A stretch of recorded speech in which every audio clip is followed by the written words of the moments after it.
दोस्तों, मनुष्य का मन बहुत ही चंचल होता है और इसलिए मन में कई तरह के विचार उत्पन्न होते हैं। क्षण भर में व्यक्ति का मन कई चीजों को सोचने लगता है। इसलिए तो कहा जाता है कि मन में काबू करना आसान नहीं है, लेकिन गौतम बुद्ध ने मन को काबू करने के, नियंत्रित करने के आयामों के बारे में बहुत बार बता चुके हैं। दोस्तों, मन में विचारों का आना गलत नहीं है, लेकिन मुश्किल तब हो जाती है जब विचार ऐसी परिस्थिति को गलत होते हैं जब मन में अश्लील विचार आते हैं। कभी कभी तो ना चाहने के बावजूद भी मन में अश्लील विचार आते हैं। अगर आपके मन में भी ऐसे विचार आते हैं तो गौतम बुद्ध की इस कहानी से आपके विचारों में जरूर बदलाव आएगा। बुद्ध अपने भिक्षुओं को उपदेश देने के साथ ही उन्हें भिक्षाटन के लिए भेजते थे। एक बार उन्होंने अपने भिक्षु भरत को भिक्षा लेने के लिए एक श्राविका के घर भेजा। भरत पूरे रास्ते मन में यह सोचते हुए श्राविका के पास गया, आखिर आज भिक्षा में क्या भोजन खाने को मिलेगा, क्योंकि भरत चंदुवंश के राजकुमार थे और बुद्ध के सानिध्य में भिक्षु के रूप में शिष्य हुए थे। हमेशा भरत के महल में खाने के लिए स्वादिष्ट पकवान मिलते थे, लेकिन आज भिक्षा के रूप में उसे जो मिलेगा संतुष्ट होना पड़ेगा। श्राविका के घर पहुंचकर भरत ने भिक्षा मांगी। श्राविका ने भरत को बैठने के लिए कहा और भोजन लाने के लिए घर के भीतर चली गई।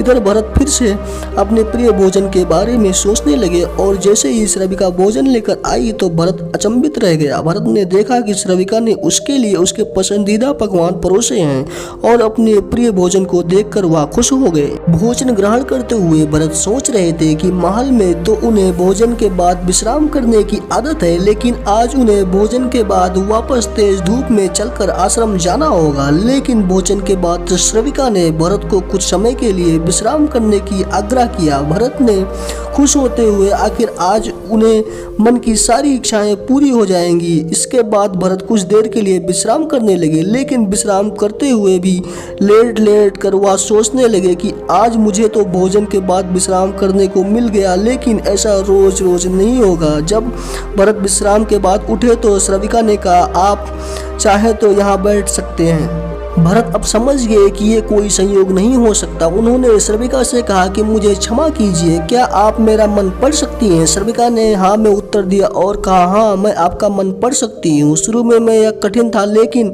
फिर मैंने स्वयं को मन विचारों को देखना शुरू किया। पहले मेरे विचारों की संख्या अनगिनत हुआ करती थी। इसके बाद मैंने विचारों का ध्यान केंद्रित किया, बिना पक्ष विपक्ष के अपने विचारों को देखने लगी। श्राविका ने कहा, इस तरह धीरे धीरे मेरे मन के विचारों की संख्या कम होती गई और सारे व्यर्थ के विचार दूर होते गए। इसके बाद से ही मैं दूसरों के मन में चल रहे विचारों को पढ़ लेती हूँ। हालांकि श्राविका की बात सुनकर भरत घबरा गए। इसके बाद भरत ने श्राविका से आज्ञा ली और आश्रम के तरफ निकल पड़े।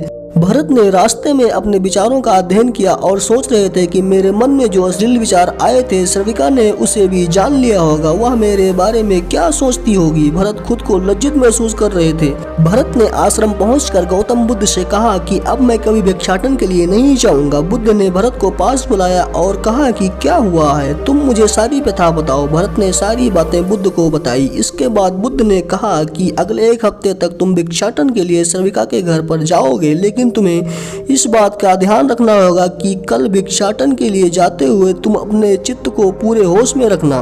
तुम्हारे भीतर क्या विचार उठे उन पर ध्यान केंद्रित करना और यह भी ध्यान रखना कि तुम्हारे मन में कौन सी वासना उठ रही है। तुम कल उन सभी चीजों को ध्यान में रखकर जाना और इसके बाद मुझे वापस आकर बताना। अगले दिन भरत भिक्षाटन के लिए बुद्ध के बताए अनुसार वह पूरे रास्ते अपने होश को जागृत रखते हुए चल रहे थे। जब श्राविका का घर आया तो भरत ने भिक्षा मांगी। उसके भीतर धैर्य वासना नहीं थी और न ही कोई विचार उत्पन्न हो रहे थे, क्योंकि उसके मन में अपने मन को पूरी तरह जागृत रखा था।